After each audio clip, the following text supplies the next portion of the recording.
Les Maasai sont un groupe ethnique nomade, gardien de bétail, qui vit le long de la frontière entre le Kenya et la Tanzanie.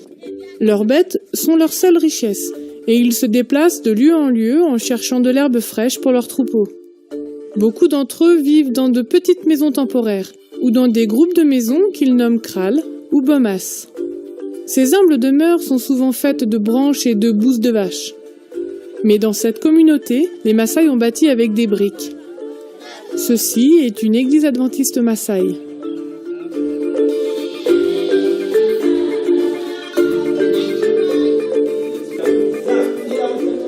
Les habitants de ce village sont heureux d'avoir découvert un Dieu qui les aime. Il y a quelque temps, un pionnier de la mission globale a apporté le message évangélique ici. Et aujourd'hui, un grand groupe de pionniers continue d'apporter l'espérance aux personnes qui n'ont pas encore été touchées. Je vais à pied de maison en maison. Quand j'arrive dans un foyer, j'invite chacun à se joindre à moi. Dans la culture Maasai, il est de coutume, lorsqu'un inconnu arrive, de se rassembler autour de lui. Et je les réunis souvent sous un arbre. Quand vous arrivez dans un village Maasai, vous devez toujours chercher l'homme le plus âgé, car c'est le chef. Vous le saluez chaleureusement et vous entamez une conversation avec lui sur des sujets communs pour créer une relation amicale.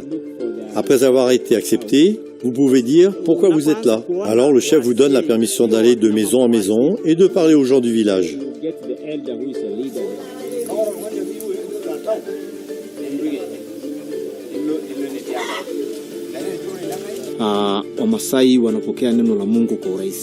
Cela nous rend heureux lorsque le peuple Maasai accepte avec joie la bonne nouvelle.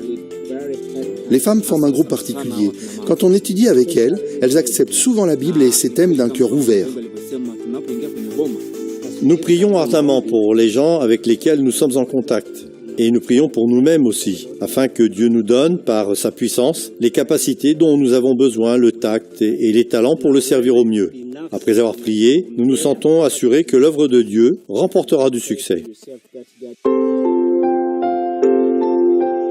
Les pionniers de la mission globale sont envoyés pour créer de nouveaux groupes de croyants parmi les populations qui n'ont pas entendu le message. Ils ont choisi un chemin difficile. Ils doivent marcher sur de longues distances, faire face à de sévères sécheresses et lutter avec des moyens limités. Dans cette région, ils sont parfois confrontés à des cultures et des dialectes différents, ce qui rend leur travail plus difficile. Mais les pionniers de la mission globale persévèrent car ils savent qu'ils ne sont pas réellement seuls.